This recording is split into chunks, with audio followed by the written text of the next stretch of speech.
Pouvez-vous mettre un pouce en l'air, vous abonner à la chaîne et je vous souhaite un agréable visionnage. Alors que vous vous installez confortablement, laissez-moi vous emmener dans un voyage à travers le temps, dans un empire qui s'étendait sur un sixième de la surface terrestre, dirigé par une seule famille pendant plus de 3 siècles. Comment une dynastie peut-elle passer de la gloire absolue à l'anéantissement total en l'espace d'une nuit? Comment les Romanov, ces maîtres incontestés du plus vaste empire du monde, ont-ils pu voir leur pouvoir s'effondrer comme un château de cartes? Qui étaient vraiment ces hommes et ces femmes derrière les couronnes et les titres impériaux? Pourquoi, malgré leur puissance apparemment illimitée, n'ont-ils pu empêcher leur propre destruction? La dynastie Romanov représente peut-être le plus grand paradoxe de l'histoire moderne. Une famille qui a élevé la Russie au rang de superpuissance mondiale tout en creusant, génération après génération, sa propre tombe. Une maison royale qui a survécu à des révolutions, des guerres, des complots et des assassinats pendant 300 ans, pour finalement disparaître dans la violence d'une seule nuit de juillet 1918. Avant que le premier Romanov ne monte sur le trône, la Russie était un pays déchiré par le chaos, une nation affaiblie par les invasions étrangères et les luttes intestines. Le temps des troubles, comme l'appellent les historiens, avait plongé l'ancienne Moscovie dans un abîme d'incertitude. Des prétendants se disputaient la couronne, les Polonais occupaient la Moscou, et la famine décimait la population. C'est dans ce contexte de désespoir absolu que s'enracine notre histoire. Fermez les yeux et imaginez. Moscou au début du XVIIe siècle. Les dômes dorés des églises orthodoxes se dressent au-dessus d'une ville majoritairement construite en bois. L'odeur âcre de la fumée des feux de cheminée se mêle au parfum d'encens des nombreuses églises. Dans les rues boueuses, des marchands négocient, des boyards vêtus de riches fourrures passent sur leurs chevaux, tandis que le peuple, affamé et épuisé par des années de guerre civile, attend désespérément un signe d'espoir. C'est ici, dans ces rues, que commence véritablement notre récit. Contrairement à ce que l'on pourrait croire, les Romanov n'étaient pas d'anciens nobles aux origines légendaires. Leur ascension fut relativement récente à l'échelle de l'histoire russe. La famille doit son nom à Roman Yurievitch, un modeste boyard du XIVe siècle dont les descendants s'allièrent progressivement aux grandes familles de la noblesse moscovite. Le véritable tournant survint lorsqu'Anastasia Romanova devint la première épouse d'Ivan le Terrible en 1547. Ce mariage propulsa les Romanov dans le cercle restreint des familles proches du pouvoir. Mais l'histoire aurait pu s'arrêter là. À la mort du tsar Fédor Ier, dernier souverain de la dynastie des Ryurikidés en 1598, la Russie sombra dans une période d'anarchie sanglante. Boris Godunov accéda au trône, mais sa légitimité fut constamment contestée.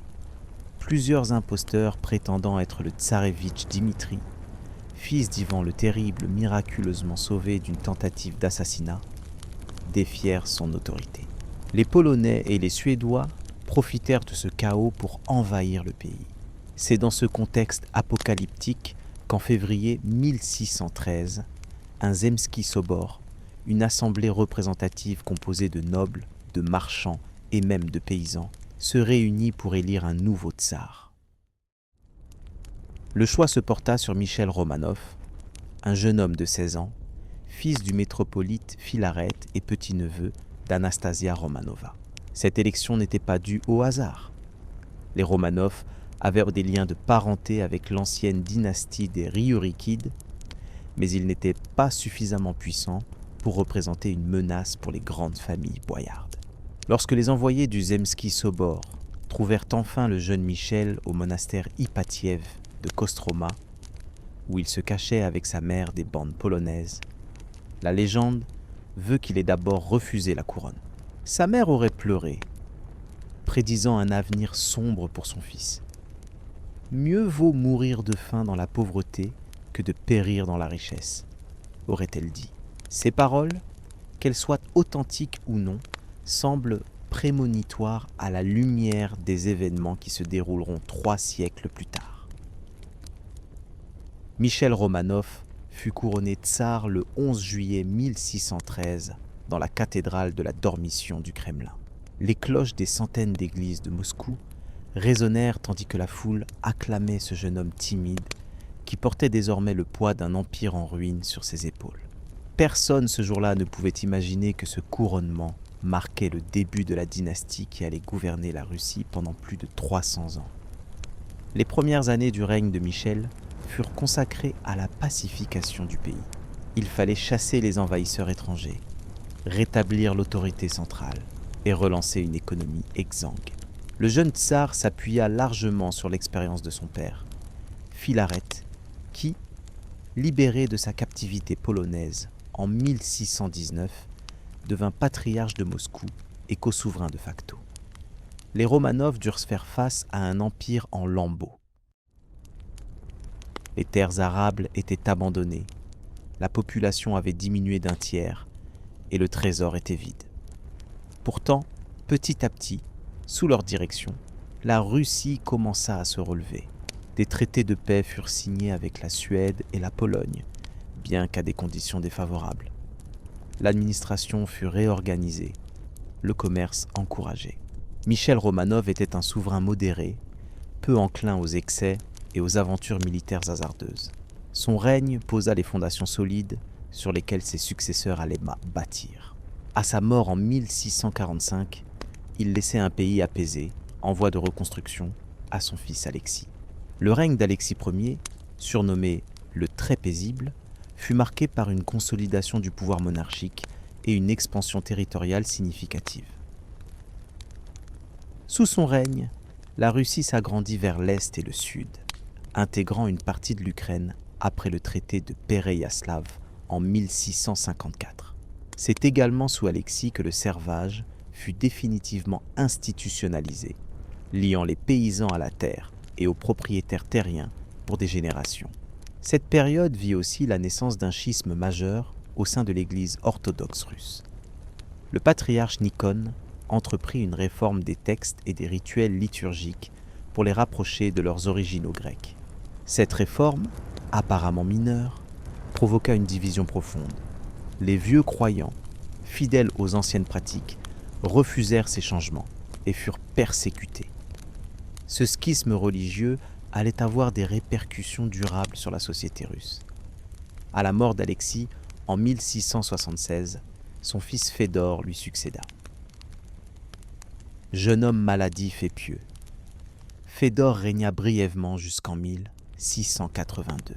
Malgré sa santé fragile, il initia plusieurs réformes importantes, notamment l'abolition du mesnichestvo, un système archaïque qui déterminait les nominations aux postes gouvernementaux uniquement selon l'ancienneté familiale et non selon le mérite. Le décès de Fédor sans héritier direct plongea la cour dans une crise de succession. Deux branches de la famille Romanov s'affrontèrent. D'un côté, les Miloslavski, famille de la première épouse d'Alexis, représentée par la régente Sophie, agissant au nom de son frère infirme Ivan. De l'autre, les Narishkin, famille de la seconde, épouse d'Alexis, dont le fils Pierre n'avait que 10 ans. Dans les couloirs du Kremlin, les intrigues se multipliaient. La régente Sophie, femme intelligente et ambitieuse, gouverna de facto la Russie pendant 7 ans, soutenue par son favori, le prince Vassili Golitsyn, et par les Streltsy, la garde moscovite. Cette période fut marquée par des tentatives de modernisation et d'ouverture vers l'Europe, mais aussi par des révoltes sanglantes des Streltsy. En 1689, Pierre, alors âgé de 17 ans, organisa un coup d'État avec l'aide de régiments fidèles et détrôna sa demi-sœur Sophie, qui fut enfermée dans un couvent. Théoriquement, Pierre partageait le pouvoir avec son demi-frère Ivan, mais ce dernier, faible d'esprit et de corps, n'exerçait aucune autorité réelle. À la mort d'Ivan en 1696, Pierre devint l'unique souverain de Russie. C'est ici que commence véritablement la métamorphose de la Russie. Pierre Ier, que l'histoire retiendra sous le nom de Pierre le Grand, était un géant au sens propre comme au figuré. Mesurant plus de 2 mètres, doté d'une énergie débordante et d'une curiosité insatiable, il allait transformer radicalement son pays. Dès son jeune âge, Pierre manifesta un intérêt prononcé pour la navigation et les techniques occidentales. Enfant, il s'amusait dans le quartier allemand de Moscou, où vivaient des étrangers. Il y apprenait les langues, les sciences et les métiers manuels. Cette fascination pour l'Occident ne le quitta jamais. En 1697, Pierre entreprit un voyage de 18 mois en Europe occidentale, le premier d'un tsar russe. Voyageant incognito sous le nom de Pierre Mikhaïlov, il travailla comme charpentier dans les chantiers navals hollandais, étudia l'artillerie en Angleterre, rencontra des savants, des artisans et des souverains européens. Ce voyage confirma sa conviction que la Russie devait se moderniser à marche forcée pour rattraper son retard sur l'Europe. À son retour, Pierre se lança dans un programme de réforme d'une ampleur sans précédent. Il commença par écraser brutalement une révolte des Streltsy, faisant exécuter plus de 1000 d'entre eux et exposant leurs corps aux portes de Moscou pendant des mois.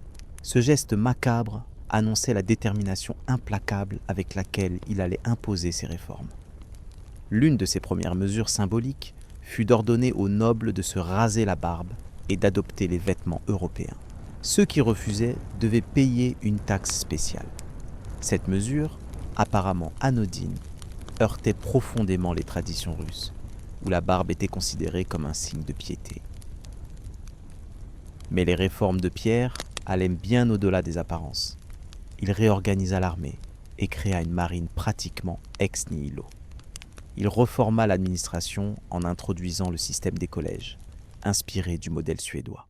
Il simplifia l'alphabet cyrillique et fonda la première gazette russe. Il encouragea le développement de l'industrie, particulièrement métallurgique, pour soutenir l'effort militaire. En 1703, Pierre entama la construction d'une nouvelle capitale sur les marécages de la Neva, à l'embouchure de la mer Baltique. Saint-Pétersbourg, fenêtre sur l'Europe, devait incarner la nouvelle Russie. Des dizaines de milliers de serfs périrent dans ce chantier titanesque, où ils travaillaient dans des conditions inhumaines. La ville s'éleva sur leurs ossements. La politique extérieure de Pierre fut dominée par la Grande Guerre du Nord contre la Suède, qui dura 21 ans. La victoire décisive de Poltava en 1709 contre l'armée de Charles XII marqua l'émergence de la Russie comme grande puissance européenne. Le traité de Nystad, signé en 1721, confirma la mainmise russe sur les provinces baltes. En 1722, Pierre se proclama empereur de toutes les Russies, transformant officiellement le tsarat en empire. Cette nouvelle titulature reflétait ses ambitions pour son pays. Il ne voulait plus d'une Moscovie isolée et arriérée, mais d'un empire russe puissant et respecté.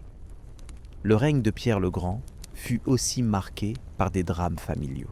Son fils aîné, Alexis, s'opposa aux réformes de son père et finit par fuir à l'étranger. Ramené en Russie par ruse, il fut emprisonné, torturé et mourut dans sa cellule en 1718. Probablement exécuté sur ordre de Pierre lui-même. Cette tragédie illustre la détermination implacable du tsar à imposer sa vision, même au prix de sacrifier son propre fils. Pierre mourut en janvier 1725, à l'âge de 52 ans, des suites d'une pneumonie contractée après s'être jeté dans les eaux glacées de la Neva pour sauver des soldats en train de se noyer.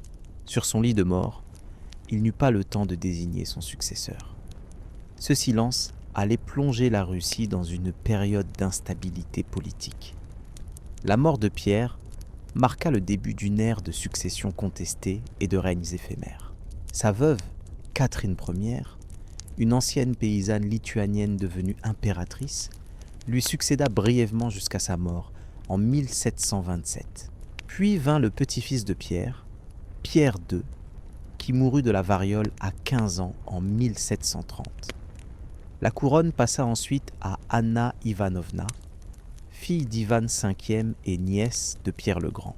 Son règne de 10 ans fut marquée par une forte influence allemande à la cour, ce qui suscita le ressentiment de nombreux nobles russes.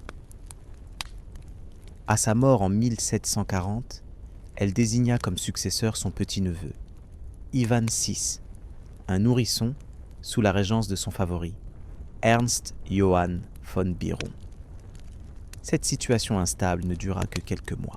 En novembre 1741, un coup d'État porté par les gardes du régiment Préobrajensky plaça sur le trône Élisabeth, fille de Pierre le Grand. Ivan VI fut emprisonné et passa le reste de sa vie dans diverses forteresses, jusqu'à son assassinat en 1764 lors d'une tentative de libération.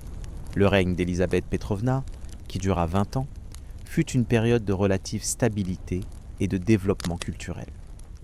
L'impératrice poursuivit la politique d'occidentalisation initiée par son père, mais avec plus de discernement. Elle fonda l'université de Moscou et l'Académie des beaux-arts. Sous son règne, le style baroque russe atteignit son apogée, notamment avec les chefs-d'œuvre de l'architecte italien Bartolomeo Rastrelli. Sur le plan international, la Russie s'imposa définitivement comme une puissance européenne majeure. Pendant la guerre de 7 ans, les troupes russes occupèrent brièvement Berlin en 1760. N'ayant pas d'enfant, Élisabeth désigna comme héritier son neveu, Pierre de Holstein-Gottorp, qu'elle avait fait venir d'Allemagne et marier à une princesse allemande, Sophie d'Anhalt-Zerbst. Cette princesse, qui prit le nom de Catherine en se convertissant à l'orthodoxie, allait devenir l'une des souveraines les plus remarquables de l'histoire russe. Intelligente, ambitieuse et déterminée, elle apprit rapidement la langue et les coutumes russes, gagnant la sympathie de la cour et de la garde impériale. Pierre III succéda à sa tante Élisabeth en janvier 1762. Profondément germanophile, il signa immédiatement la paix avec la Prusse de Frédéric II, renonçant à toutes les conquêtes russes. Cette décision, ainsi que son mépris affiché pour les traditions russes et son intention de mener une guerre contre le Danemark pour des intérêts purement dynastiques, lui aliénèrent rapidement l'armée et la noblesse. 6 mois seulement après son accession au trône, Pierre III fut renversé par un coup d'État organisé par sa propre épouse, Catherine, avec l'aide de son amant Grigori Orlov et de la garde impériale. Pierre fut arrêté et mourut quelques jours plus tard, officiellement d'une colique hémorroïdale, mais plus vraisemblablement assassiné par les frères Orlov. Catherine II, que l'histoire retiendra sous le nom de Catherine la Grande, régna pendant 34 ans, de 1762 à 1796. Son règne marqua l'apogée de l'absolutisme éclairé en Russie et l'expansion maximale de l'Empire. Admiratrice des philosophes des Lumières, Catherine entretint une correspondance avec Voltaire, Diderot et d'autres intellectuels européens. Elle tenta initialement de mettre en œuvre certaines de leurs idées, convoquant en 1767 une grande commission chargée de rédiger un nouveau code de loi basé sur les principes de Montesquieu. Mais cette tentative de réforme juridique n'aboutit pas, et Catherine gouverna de manière de plus en plus autocratique. La politique extérieure de Catherine fut particulièrement agressive. Sous son règne, la Russie participa aux 3 partages de la Pologne, 1772, 1793 et 1794-795, s'appropriant la majeure partie de l'Ukraine, de la Biélorussie et de Tchétson. La Lituanie actuelle, 2 guerres victorieuses contre l'Empire ottoman. 1768, 1774 et 1775, 427, 1792 permirent à la Russie d'annexer la Crimée et d'établir son contrôle sur la mer Noire. Malgré son image de souveraine éclairée, Catherine réprima brutalement la révolte paysanne menée par Emelian Pougatchev en 1773-1774. Cette rébellion, qui embrasa une grande partie de la Russie orientale, révélait les profondes tensions sociales qui couvaient dans l'Empire. Loin d'alléger le sort des serfs, Catherine renforça leur asservissement et étendit le servage aux territoires nouvellement conquis. À la cour, l'impératrice était entourée d'une succession de favoris et d'amants, dont le plus célèbre fut probablement Grigori Potemkin, qui joua également un rôle politique majeur. Catherine avait un fils de son mariage avec Pierre III, Paul, mais leurs relations furent toujours tendues. Il est possible que Paul ait su que sa mère avait participé au complot qui avait coûté la vie à son père. Catherine mourut d'une attaque cérébrale en novembre 1796. Son fils Paul, qui lui succéda, s'empressa d'annuler nombre de ses politiques et de poursuivre ses favoris. Il instaura également une loi de succession stricte qui excluait les femmes du trône et établissait la primogéniture masculine. Le règne de Paul Ier fut bref et tumultueux. Son autoritarisme, sa fascination pour le modèle militaire prussien et ses revirements en politique étrangère lui aliénèrent rapidement la noblesse et l'armée. En mars 1801, après moins de 5 ans de règne, il fut assassiné dans sa chambre au Palais Michel par un groupe d'officiers, avec la complicité tacite de son fils, le futur Alexandre Ier. Alexandre Pavlovitch monta sur le trône à l'âge de 23 ans. Éduqué par des précepteurs suisses selon les principes des Lumières, il avait été le petit-fils préféré de Catherine la Grande. Son règne fut marqué par les guerres napoléoniennes et la redéfinition de la place de la Russie en Europe. Les premières années du règne d'Alexandre furent caractérisées par des tentatives de réforme libérale. Entouré de jeunes conseillers progressistes comme Mikhaïl Speransky, le tsar envisagea même d'accorder une constitution à la Russie et d'abolir le servage. Mais ces projets ambitieux se heurtèrent à la résistance de la noblesse et aux réalités de la politique internationale. La Russie participa à la 3e et à la 4e coalition contre Napoléon, subissant de sévères défaites à Austerlitz, 1805, et à Friedland, 1807. Ces revers militaires conduisirent à la paix de Tilsit en 1807, où Alexandre et Napoléon se rencontrèrent sur un radeau au milieu du Niémen et s'allièrent temporairement. Cette alliance franco-russe fut de courte durée. Les tensions économiques liées au blocus continental imposé par Napoléon et les ambitions expansionnistes des deux empereurs rendirent le conflit inévitable. En juin 1812, la grande armée de Napoléon, forte de plus de 600 000 hommes, franchit le Niémen et envahit la Russie. La campagne de Russie fut un désastre pour Napoléon. Adoptant une stratégie de terre brûlée et de repli, les Russes attirèrent les Français toujours plus profondément dans leur territoire. Après la sanglante bataille de Borodino, les Russes abandonnèrent Moscou, qui fut incendié peu après l'entrée des Français. Confrontés à un hiver précoce et rigoureux, à des lignes d'approvisionnement étirées et à la guérilla des paysans russes, Napoléon dut ordonner la retraite. Sur les 600 000 hommes entrés en Russie, moins de 30 000 repassèrent le Niémen.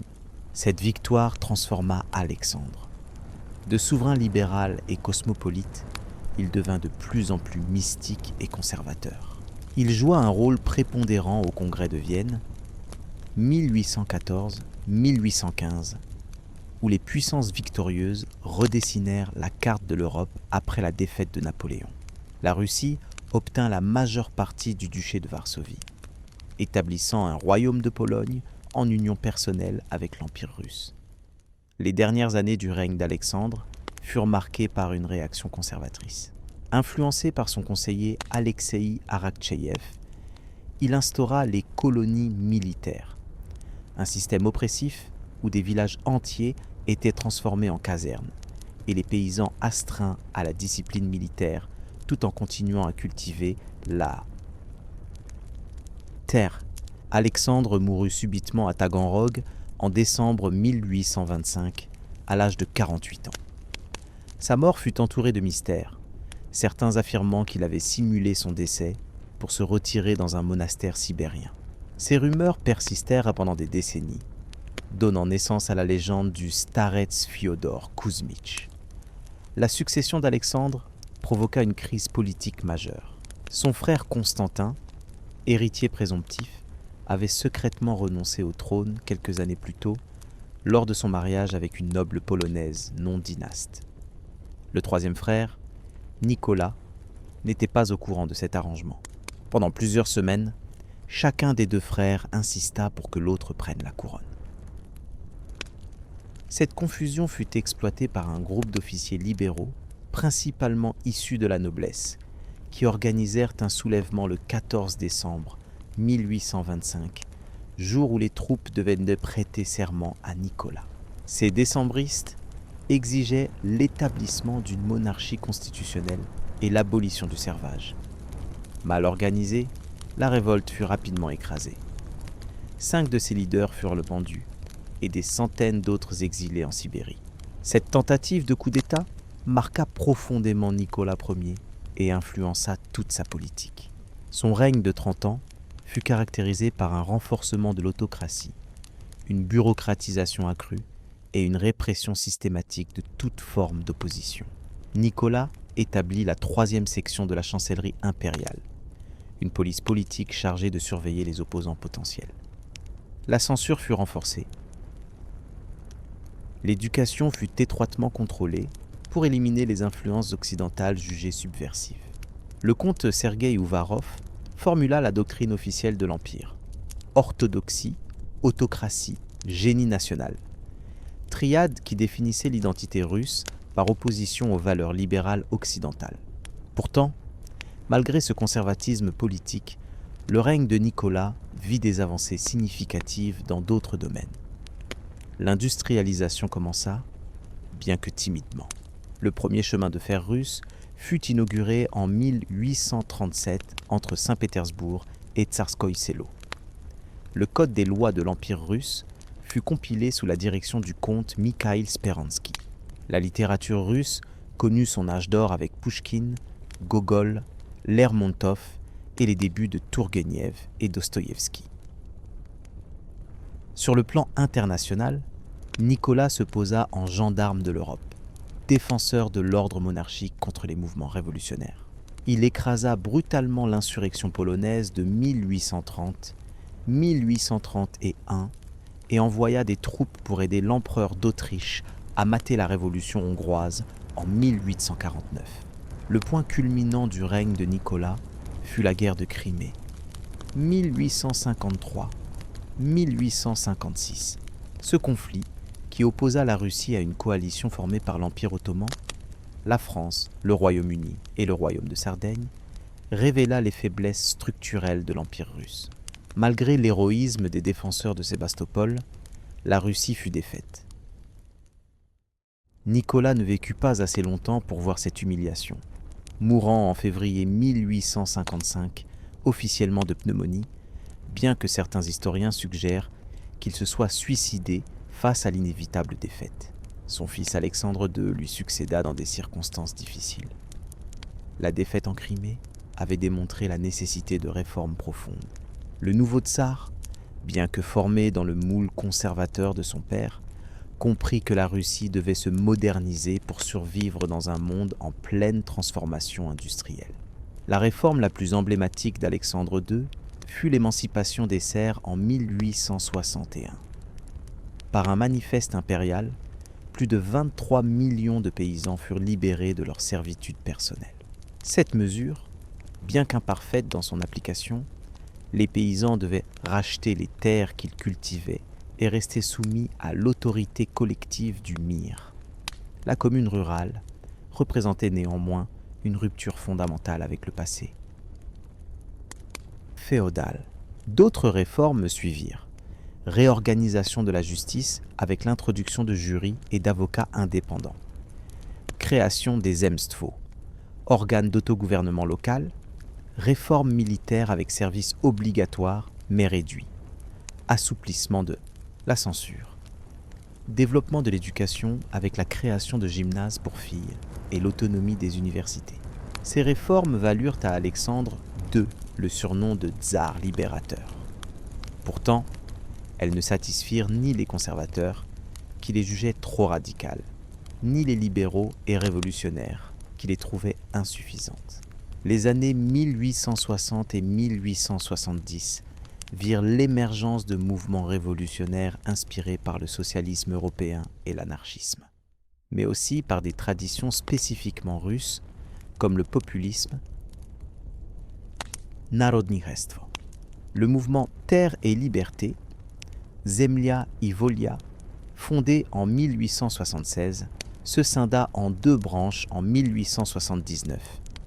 La répartition noire, Tcherny Perdel, qui prônait une propagande pacifique parmi les paysans, et la volonté du peuple, Narodnaya Volia, qui optait pour l'action terroriste contre les représentants du pouvoir. Alexandre II échappa à plusieurs attentats. Mais le 13 mars 1881, alors qu'il se rendait au palais d'hiver, sa calèche fut atteinte par une bombe lancée par un membre de la volonté du peuple. Descendu pour s'enquérir des blessés, le tsar fut mortellement touché par une seconde bombe. Ironie tragique. Il venait de signer un projet de réforme politique limité élaboré par le ministre Lori Melikov. Projet qui aurait pu ouvrir la voie à une évolution constitutionnelle de l'Empire. L'assassinat d'Alexandre II marqua un tournant dans l'histoire de la dynastie Romanov. Son fils, Alexandre III, réagit par une politique de contre-réforme systématique. Grand, physiquement imposant, on disait qu'il pouvait tordre un fer à cheval de ses mains nues. Alexandre III était profondément conservateur et nationaliste. Sous son règne, les pouvoirs des Zemstvo furent réduits, l'autonomie des universités supprimée, la censure renforcée. Les minorités ethniques et religieuses, particulièrement les juifs, furent victimes de discriminations accrues. Une politique de russification forcée fut imposée dans les provinces périphériques de l'Empire. Paradoxalement, ce règne réactionnaire coïncida avec une accélération de l'industrialisation. Sous l'impulsion du ministre des Finances Sergueï Witte, la Russie connut un développement économique rapide dans les années 1890. Le réseau ferroviaire s'étendit considérablement, notamment avec le début de la construction du Transsibérien. Des industries modernes apparurent, souvent financées par des capitaux étrangers. Alexandre III mourut prématurément en 1894, à l'âge de 49 ans, des suites d'une néphrite. Son fils Nicolas, âgé de 26 ans, lui succéda. Le jeune tsar n'était pas préparé à assumer les responsabilités écrasantes qui l'attendaient.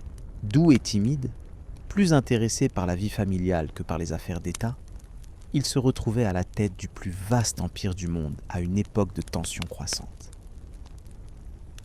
Lors des cérémonies de couronnement à Moscou, en mai 1896, une tragédie se produisit qui sembla préfigurer le règne malheureux qui commençait.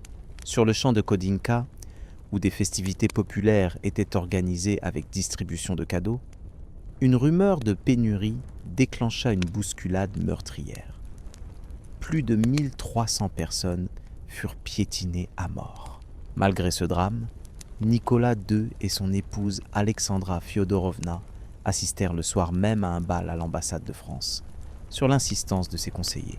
Cette décision, bien que dictée par les contraintes diplomatiques, fut interprétée comme de l'indifférence et ternit d'emblée l'image du nouveau tsar. Nicolas II était profondément convaincu du caractère sacré de l'autocratie. Il considérait le pouvoir absolu comme un fardeau imposé par Dieu, auquel il ne pouvait se soustraire. Cette conception mystique de la monarchie, renforcée par l'influence de son épouse, le rendait imperméable à toute idée de réforme constitutionnelle. Alexandra Fyodorovna, princesse allemande de Hesse-Darmstadt et petite-fille de la reine Victoria, avait épousé Nicolas par amour, ce qui était rare dans les mariages dynastiques de l'époque. Convertie à l'orthodoxie, elle embrassa sa nouvelle religion avec ferveur. Timide et mal à l'aise dans la société péterbourgeoise qui la trouvait froide et hautaine, elle se consacrait principalement à sa famille et à des œuvres charitables.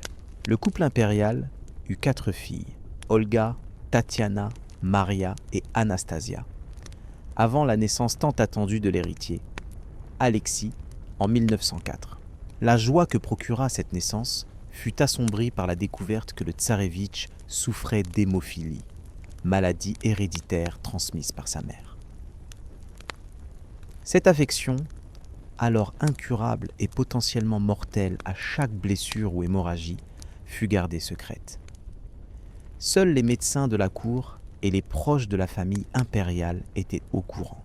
L'angoisse constante pour la santé de son fils poussa l'impératrice à chercher désespérément de l'aide au-delà de la médecine conventionnelle.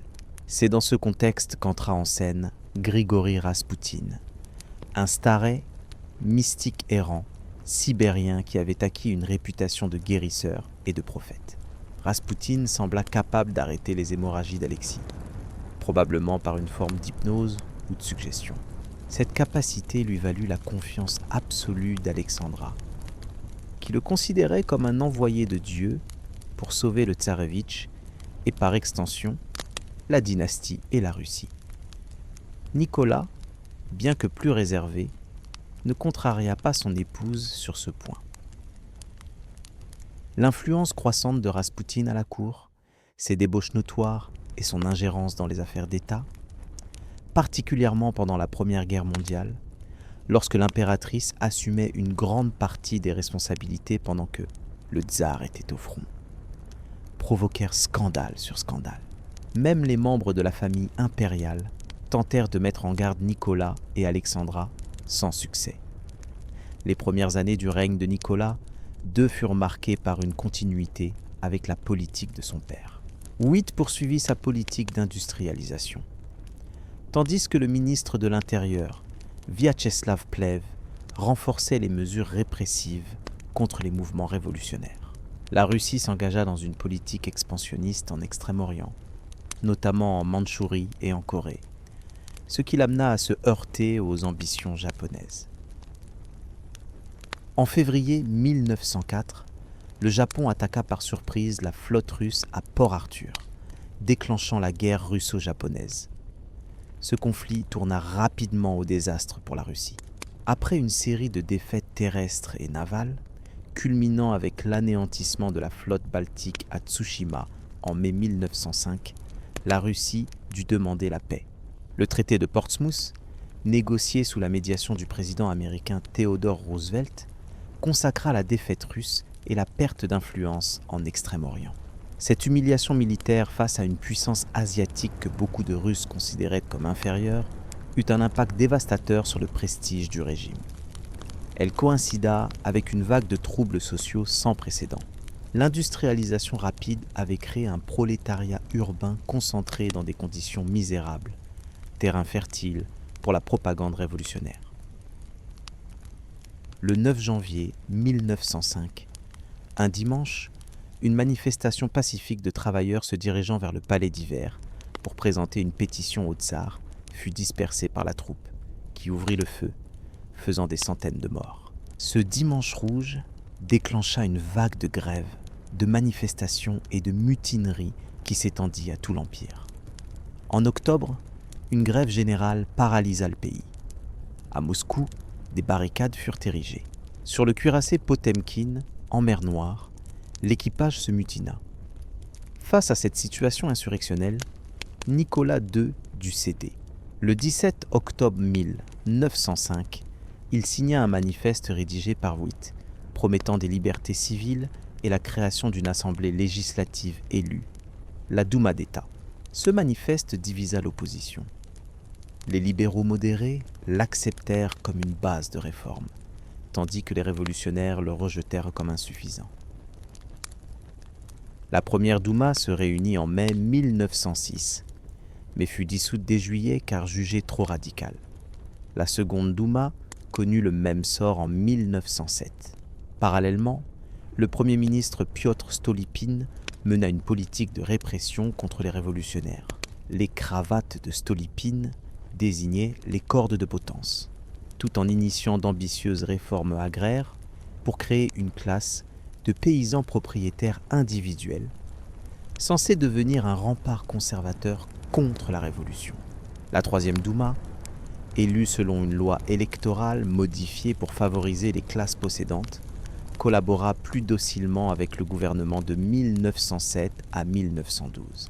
Cette période vit une certaine stabilisation politique et une reprise économique. Mais les problèmes fondamentaux demeuraient. Un pouvoir autocratique de plus en plus déconnecté des réalités, une industrialisation générant d'énormes tensions sociales et des nationalités non russes aspirant à plus d'autonomie, voire à l'indépendance. En 1914, l'assassinat de l'archiduc François-Ferdinand à Sarajevo déclencha une crise internationale.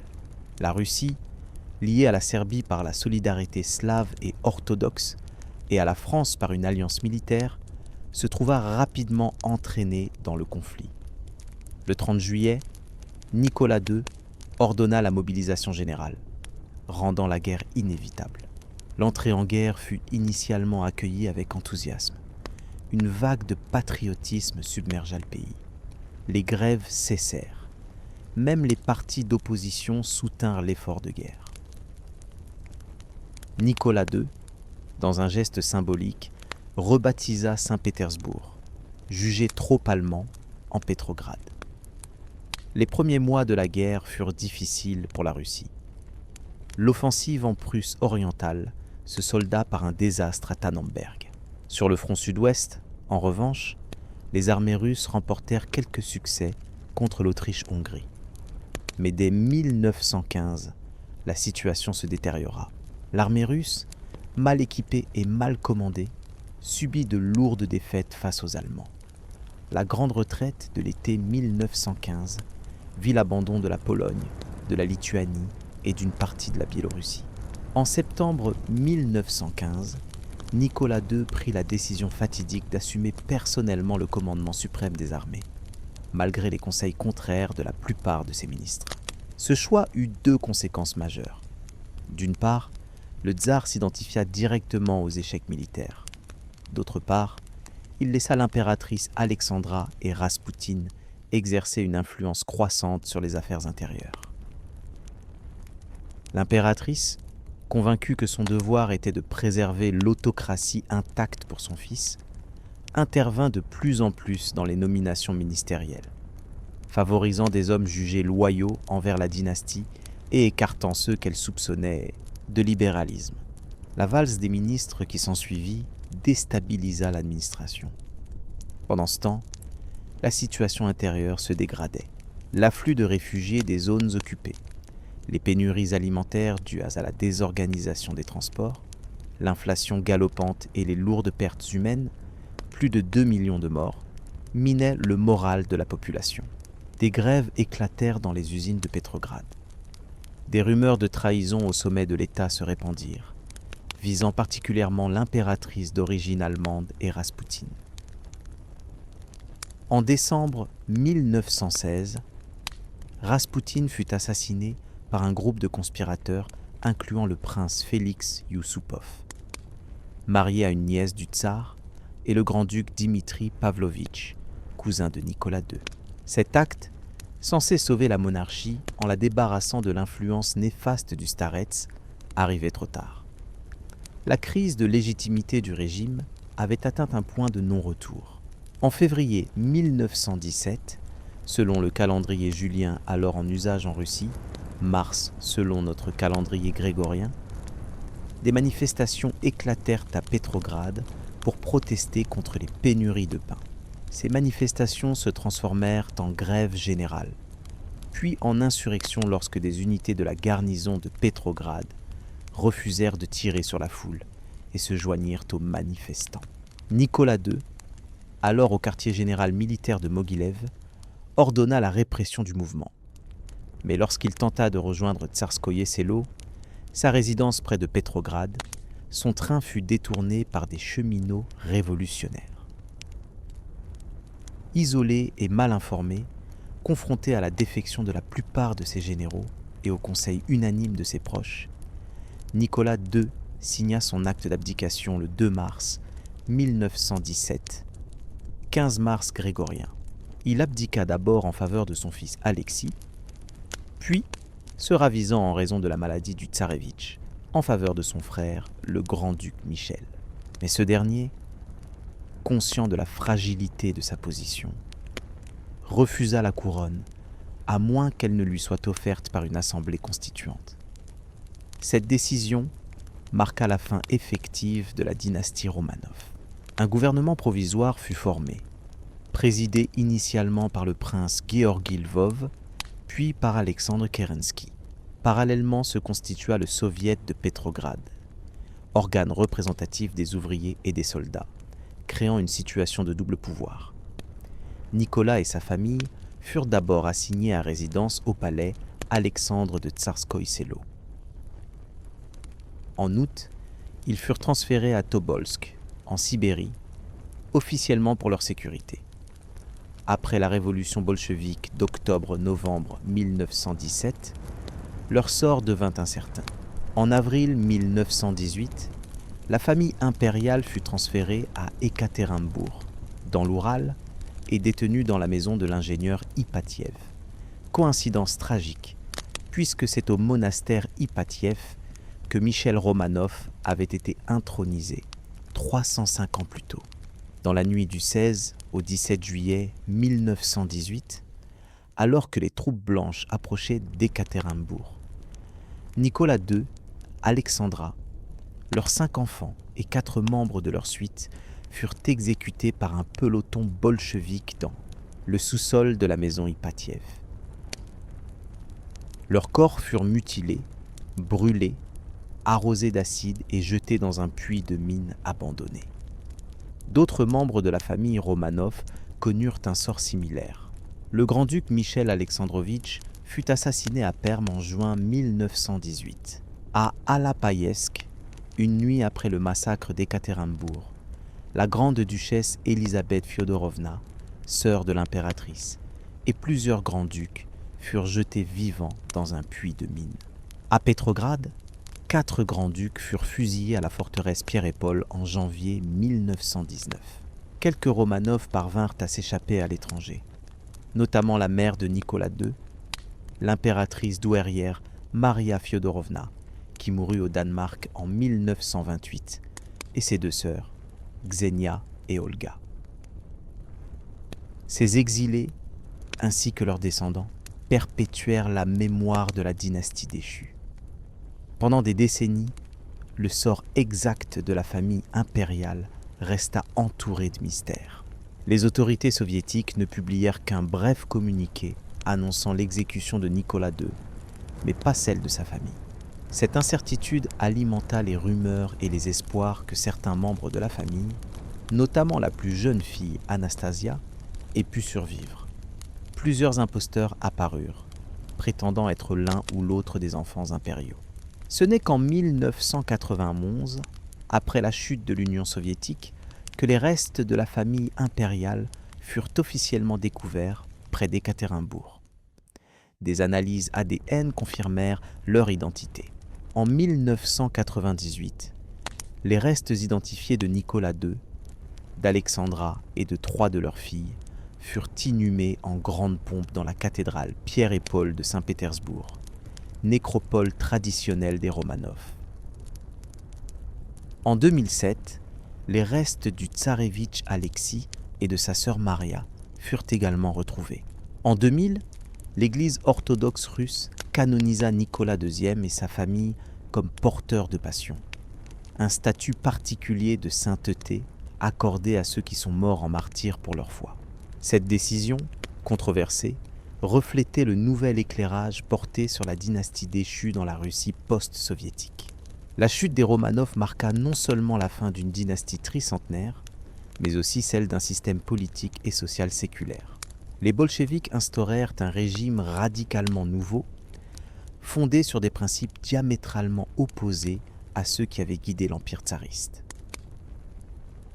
La Révolution russe, comme la Révolution française avant elle, devint un événement charnière de l'histoire mondiale, dont les conséquences se font encore sentir aujourd'hui. L'histoire des Romanov est celle d'une famille exceptionnelle, portée au sommet du pouvoir par les circonstances, puis détruite par des forces qu'elle n'avait pas su comprendre ni maîtriser. C'est aussi l'histoire de la Russie elle-même, de sa grandeur et de ses contradictions, de ses réussites et de ses échecs. De Michel, jeune homme timide élu par une assemblée de notables dans un pays dévasté, à Nicolas II, dernier autocrate d'une puissance mondiale qui s'écroula sous le poids de ses propres contradictions, la dynastie Romanov incarne le destin tragique d'un empire qui, malgré sa taille et sa puissance, ne parvint jamais à résoudre ses tensions internes ni à s'adapter pleinement au monde moderne.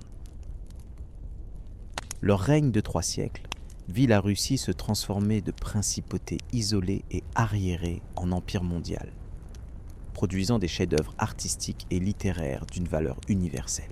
Mais ce développement spectaculaire se fit au prix d'immenses souffrances pour la majorité de la population, maintenue dans des conditions proches du servage jusqu'à la fin du XIXe siècle. Les Romanov oscillèrent constamment entre modernisation et conservatisme, entre ouverture à l'Occident et retranchement dans les traditions nationales. Cette ambivalence fondamentale caractérise encore la Russie d'aujourd'hui, tiraillée entre son héritage européen et son identité eurasienne distincte. Alors que vous réfléchissez à cette histoire, peut-être vous demandez-vous, pourquoi continuons-nous à être fascinés par les Romanov plus d'un siècle après leur chute ? Est-ce simplement le glamour de la vie impériale, la tragédie de leur fin brutale, ou y a-t-il quelque chose de plus profond dans leur histoire, qui résonne avec nos propres questionnements sur le pouvoir, la tradition et le changement ? Les Romanov nous fascinent peut-être parce que leur histoire condense, en une seule saga familiale, les grands thèmes de l'histoire moderne. La construction d'un État-nation, la confrontation entre tradition et modernité, l'essor et la chute des empires. Leur tragédie nous rappelle que même les plus puissants ne sont pas à l'abri des forces de l'histoire. Dans les rues de Saint-Pétersbourg et de Moscou, les fantômes des Romanov sont toujours présents. Leurs palais, leurs églises, leurs monuments témoignent d'une grandeur passée. Dans la Russie contemporaine, leur mémoire est ambiguë, à la fois symbole d'un âge d'or impérial mythifié et rappel des inégalités et de l'oppression de l'Ancien Régime. L'histoire des Romanov nous enseigne que le pouvoir, même absolu en apparence, est toujours limité par les réalités sociales, économiques et culturelles.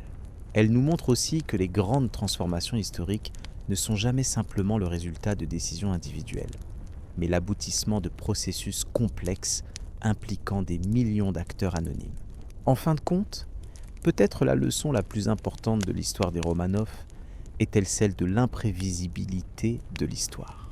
Qui aurait pu prédire, lorsque le jeune Michel fut intronisé en 1613, que sa dynastie régnerait pendant plus de 3 siècles ? Et qui aurait pu imaginer, au sommet de la puissance russe sous Catherine la Grande, que cette même dynastie s'effondrerait un jour dans le sang et la révolution ?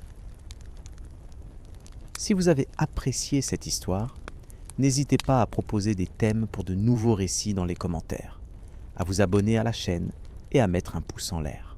Votre soutien est précieux pour continuer à explorer ensemble les méandres fascinants de l'histoire.